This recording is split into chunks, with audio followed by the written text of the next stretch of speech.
Hello friends, सभी को happy new year and good morning. तो सबसे पहले मैं आप बता दूं कि आज के इस वीडियो में हम लोग क्या बात करने वाले हैं। मैं आपको आज जेएसएससी कांस्टेबल की भर्ती से रिलेटेड मेडिकल्स के बारे में मैं आपको फुल डिटेल्स बात करने वाला हूं। हर चीज़ को मैं डिटेल्स में क्लियर करूंगा। अगर आप वीडियो देख लेते हो तो आपको मेडिकल्स में प्रॉब्लम नहीं होगी। सबसे पहले मैं बता दूं अपने बारे में कि मैं अभी झारखंड पुलिस में काम करता हूं। इसके पहले मैं एसएससी जीडी में था। वर्ष 2012 में मुझे एसएसबी मिला था, उसको मैं छोड़ के अभी मैं झारखंड पुलिस में काम करता हूं। सबसे पहला मेडिकल्स मैंने एयरफोर्स टेक्निकल का मैंने दिया था, जिसमें मैं फिट हुआ था। उसके बाद मैंने आर्मी के मेडिकल्स मैंने दी थी, जिसमें मुझे उसमें भी सफलता प्राप्त हुई थी। थर्ड मेडिकल्स मेरा एसएसबी का था, जो मेडिकल्स था उसमें मेरी नियुक्ति भी हुई थी। आर्मी में मेडिकल्स मैंने दिया था, लेकिन मैंने वो जॉब नहीं की। रनिंग और मेडिकल्स निकालने के बाद मैंने परीक्षा नहीं दी थी, कुछ फैमिली प्रॉब्लम थी। एसएसबी में मैंने छोड़ा कि कुछ फैमिली प्रॉब्लम थी। उसके बाद मैं आखिरकार अभी जिला पुलिस में हूँ। इसकी भी मेडिकल्स मैंने दी है और पास करके आज मैं पुलिस में हूँ। तो बस इसलिए मैं ये आपको बताया कि मैं ये क्लियर करना चाहूँ कि जो भी मैं मेडिकल्स आपको मैं बताऊंगा वो मैं 100% सही बताऊंगा। अगर आपको मन में भ्रम है अगर है मेडिकल्स को लेकर, तो ये वीडियो आप लोगों के लिए बहुत इंपॉर्टेंट होने वाला है। तो मैं सबसे आपको बता दूं कि शारीरिक इसमें क्या क्या मेडिकल चेक होंगे। सबसे पहले मैं पढ़ के बताता हूँ, जो जो नोटिफिकेशन में दिया गया वो मैं पढ़ देता हूँ। उसके बाद मैं आपको सिर से लेकर आपके उंगली के पैर तक मैं आपको बताऊंगा कि मेडिकल्स में क्या क्या आपको चेकअप होने वाले हैं। इसमें लिखा हुआ है, अभ्यर्थी के शारीरिक बनावट में मुड़ा घुटना, धनु पैर, समतल पैर, स्पीच सिरा, उंगलियों का उचित ढंग से नहीं घूमना, दृष्टि दोष, कलर ब्लाइंडनेस, रतौंधी, hearing, streaming, varicocele, hydrocele, piles and any communicable physical mental disease आदि के चिकित्सा परीक्षण की जाएगी। देखो लास्ट में क्या कर दिया, आदि। ये नहीं लिखा गया है कि स्टॉप। आदि मतलब एटीसी, और भी जांच की जा सकती है। सबसे पहले स्टार्ट करते हैं आपके फेस में। जिस दिन आप मेडिकल्स देने जाओगे, आपका स्टार्टिंग यहाँ से होगा। सबसे पहले आपकी आंख जांच की जाएगी, जिसमें आपको ये आंख बंद कर दिया जाएगा और आपको दूर से बोला जाएगा कि वो पढ़ो, क्या पढ़ना है। एक आंख बंद करके पढ़ना है। ये इसे पढ़ लोगे। पहले आपको लेफ्ट बंद करवाया जाएगा, फिर आपको राइट बंद करवाया जाएगा। ये दोनों आंख बंद करके आपको बताना है कि वो सामने क्या लिखा हुआ है। अगर ये बता देते हो तो आप दूर दृष्टि दोष से अच्छे हो, आपको दूर की चीजें दिखाई देती हैं। उसके बाद आपको कलर ब्लाइंडनेस के लिए आपको सीबी की बुक लाई जाएगी। सीबी की बुक आपको दी जाएगी, उसमें लिखा भी हुआ है कलर ब्लाइंडनेस, जिसमें आपको डॉट डॉट डॉट लिखा किया रहता है। कलर्स बहुत रहते हैं, उसमें ए लिखा रहेगा, बी सी जेड, 1 2 3 नंबर भी लिखा रहता है। ये सारे चीज लिखे रहते हैं। उसमें आपको कलर ब्लाइंडनेस का चेकअप किया जाता है। अगर आप उसमें सही कलर पहचान के साथ बोल देते हो तो आपका कलर ब्लाइंडनेस सही है। अगर आप रॉन्ग बताते हो तो समझ जाएंगे डॉक्टर कि आपको कलर पहचानने में दिक्कत है। तो दूर दृष्टि दोष, निकट दृष्टि दोष आपको जांच किया जाएगा आंख में, और कलर ब्लाइंडनेस चेक किया जाएगा। ये 3 ही जांच आपको किया जाएगा आंख में। अगर तीनों में आपको सही हो तो कोई दिक्कत नहीं है। उसके बाद आपके बारी आती है कान में। आपको सुनने की क्षमता सही होनी चाहिए। चेकअप कैसे होगा मैं बता देता हूँ। सबसे पहले आपके कान में टॉर्च मार के वो देखेंगे। अगर आप कोशिश करना कि आप एग्ज़ाम देने से पहले अपने कान की सफाई जरूर करवा लेना, क्योंकि होता क्या है कि एग्ज़ाम हॉल में आपके कान के पास धीरे से बोलेंगे तुम्हारा नाम क्या है, या बोल देंगे तुम्हारा फेवरेट सब्जेक्ट क्या है। एकदम धीरे से बोलेंगे। अगर आप पहला बार में सुन लिए तो ठीक है, फिर आप बोलोगे क्या सर, क्या बोलें, फिर आपको बोलेगा, फिर आप नहीं सुने, फिर बोलेगा, फिर आप नहीं सुने, आप बाबा बोलोगे क्या सर, क्या सर, तो समझ जाएगा कि आपके कान में कुछ प्रॉब्लम है। तो ध्यान देना है कि आपको जैसे ही आपको कान में कुछ बोलेगा तो तुम ध्यान से सुनना है और पकड़ लेना है क्या वो बोल रहा है।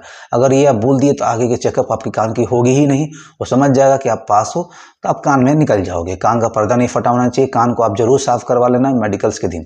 आँख का तो कुछ साफ होता नहीं है। कलर ब्लाइंड से अगर प्रॉब्लम है तो ये एक ऐसी बीमारी है जो ठीक नहीं की जा सकती है, ठीक है। और बहुत लोग का है कि आंख में आई है, मतलब बहुत लोग चश्मा पहनते हैं। तो अगर आपको चश्मा पहनते हो तो दिक्कत हो सकती है।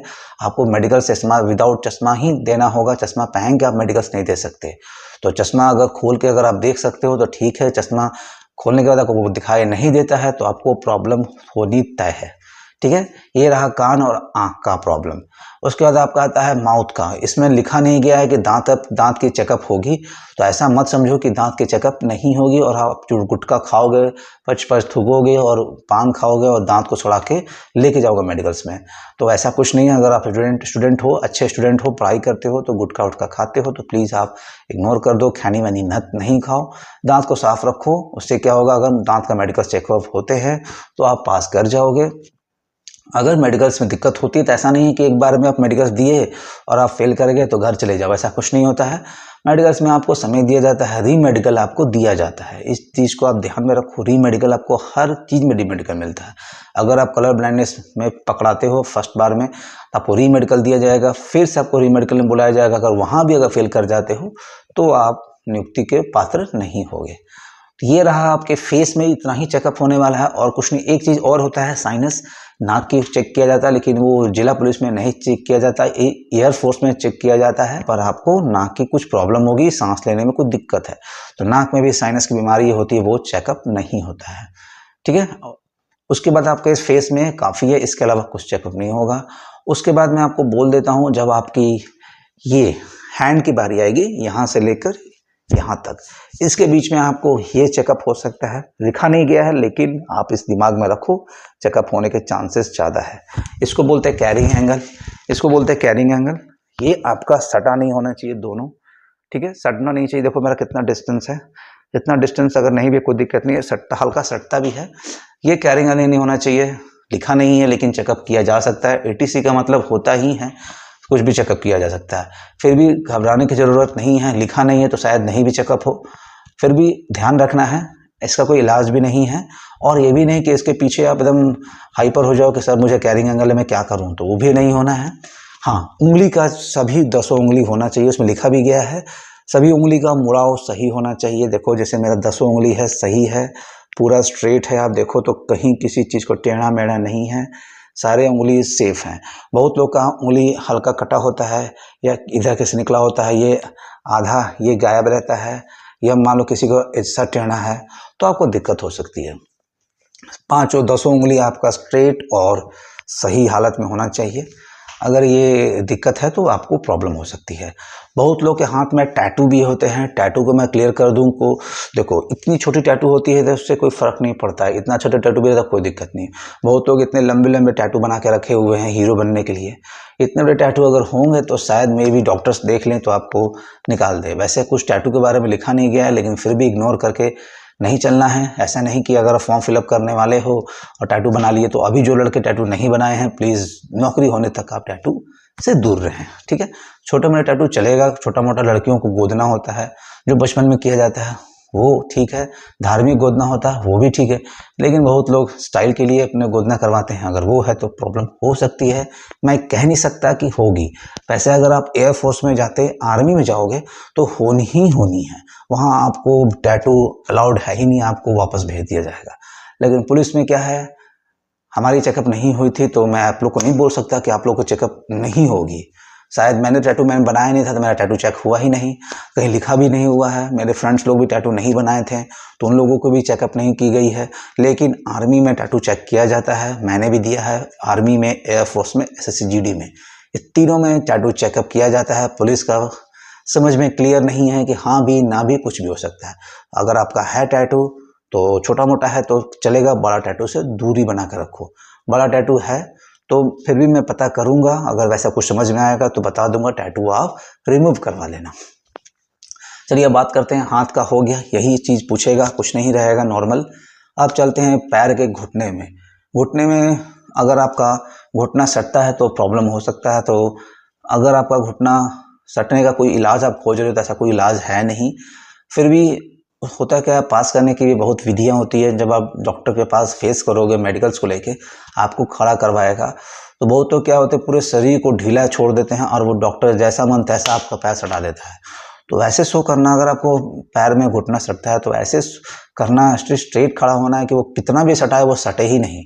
बहुत उसका तरीका होता है, ठीक है। बहुत सारे वीडियो में हैं, आप देख सकते हो कि कैसे आप डॉक्टर्स को इग्नोर करवा सकते हो। आपके नौकनी अगर बहुत प्रॉब्लम है तो, वैसे मेरे को मेरा पैर का घुटना सटता नहीं है, प्रॉब्लम तो है नहीं।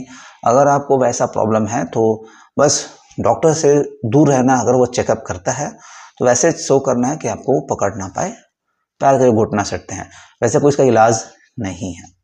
अब चलते हैं सबसे नीचे, फ्लैट फुट। देखो इसमें फ्लैट फुट लिखा भी गया है, समतल पैर, धनु पैर भी है, समतल पैर है। समतल पैर क्या होता है? एकदम स्ट्रेट, किसी का एकदम स्ट्रेट होता है। अगर स्ट्रेट है तो दिक्कत होगी, स्ट्रेट नहीं होना चाहिए आपको, कम से कम ऐसे, मतलब ऐसे होना चाहिए, ऐसे इसमें कर्व होना चाहिए आपके पैर में। अगर पूरा समतल है तो इसका भी कोई इलाज नहीं है। और इस समतल पैर होता क्यों है? बहुत लोग क्या करते हैं, रनिंग करते हैं खाली पैर, तो उन लोगों का समतल पैर हो जाता है। जिनका समतल पैर नहीं भी है उन लोगों को भी ये प्रॉब्लम हो जाएगी। अगर आप बिना शूज के अगर रनिंग करते हो तो समतल पैर होने के ज़्यादा चांसेस है। तो प्लीज़ आप 10 किलोमीटर रनिंग विदाउट शूज का प्रैक्टिस ना करो, चोट भी लगती है, समतल पैर होने का भी डर बना रहता है। तो ये रहा आपका फ्लैट फुट का इलाज। को तो है नहीं, लेकिन फ्लैट फुट चेकअप होगा। ये हुआ आपका जो ऊपरी भाग का चेकअप होने वाला है, और आपका पैर की उंगली भी चेक की जाएगी। 10 उंगली आपकी सही होनी चाहिए। छोटा बड़ा रहेगा हल्का तो चलेगा। बहुत लोग कहता है कि एक उंगली ही नहीं है तो दिक्कत हो सकती है। पैर में अगर छोटा मोटा अगर है तो वो चलेगा, लेकिन अगर आपका हाथ में है तो दिक्कत हो सकता है। ये रहा आपका ऊपरी इस भाग पर जो भी चेकअप होगा, इतना ही चेकअप होगा, उससे ज़्यादा आपको चेकअप होने वाला नहीं है। इसके बाद आपको अंदरूनी बीमारी की चेकअप की जाएगी, जैसे कि बहुत लोग को होता क्या है कि वेरोसिल, हाइड्रोसिल, पाइल्स की बीमारी, बीपी की बीमारी, ऐसे ऐसे बीमारियों को होता है। मेंटल डिजीज, इसमें मेंटल डिजीज भी लिखा गया है। बहुत लोग मानसिक संतुलन जिनका बिगड़ा होता है, अगर ये सब है तो आपको प्रॉब्लम हो सकती है। तो सबसे पहले मैं बता दूं जिनकी इलाज है, जैसा बहुत लोग को हाइड्रोसिल का प्रॉब्लम है। अगर आपको हाइड्रोसिल का प्रॉब्लम है तो इसका इलाज पक्का इलाज है। तो ऐसा नहीं कि आपको हाइड्रोसिल, आपको लगता है कि मुझे हाइड्रोसिल है, तो ऐसा नहीं कि मेरे बोलने से जाकर आप ऑपरेशन करवा कर बैठ जाओ। ऐसा कुछ नहीं करना है। आप मेडिकल्स देने आओ।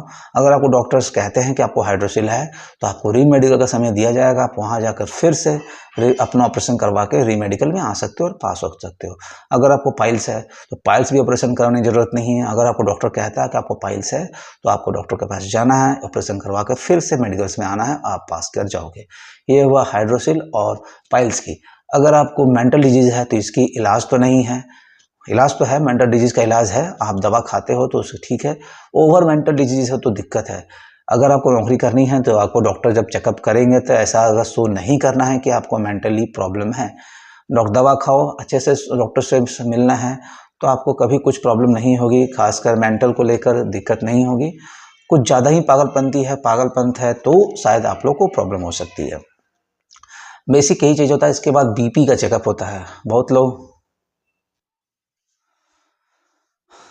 क्या बोल रहे थे, तो बस इतना ही चेकअप आपको होने वाला है। अगर आप बहुत टेंशन में हो कि मेरा मेडिकल्स में बहुत दिक्कत होगा, तो ये दिमाग से आप निकाल लो कि मेडिकल्स बहुत ज़्यादा टफ होने वाले हैं। ऐसा कुछ नहीं है। आप अपनी रनिंग पे फोकस करो, आप अपनी एग्ज़ाम पे फोकस करो। मेडिकल्स को लेकर ज़्यादा घबराना की ज़रूरत नहीं है। हाँ, उनको घबराना है जिनको दिखती ही नहीं है, और बहुत लोग को हाथ ही एक कटा हुआ है, वो लोग को दिक्कत है। तो ऐसे लोग को प्रॉब्लम है जिन लोगों को ये दिक्कत है। जिनको कलर ब्लाइंडनेस है उनको प्रॉब्लम है। तो जिसका इलाज है वो इलाज हो सकता है, जिसका इलाज नहीं है वो नहीं हो सकता। तो बस आप चुपचाप अपनी फिजिकल एंड रिटन एग्ज़ाम की तैयारी करो। अब आपको, हमको लगता है कि आपको मेडिकल्स को लेकर एनी डाउट नहीं होगा। फिर भी आपको ऐसा कोई डाउट है मेडिकल्स को लेकर, आप कमेंट करना, मैं आपको कमेंट बॉक्स पे ही आपका सॉल्यूशन दे दूंगा। कोशिश करूंगा कि आपका कमेंट का फुल लेंथ वीडियो भी बना दूं। तो जो भी मैंने आज बताया ये काफ़ी था मेडिकल्स को लेकर। लास्ट में कह दूं, मेडिकल स्टफ नहीं होते हैं, तो प्लीज़ आप अपनी तैयारी स्टार्ट कर दें। तो वीडियो कैसा रहा बताना ज़रूर। बाकी मिलते हैं अगली वीडियो में। अभी के लिए जय हिंद, जय भारत।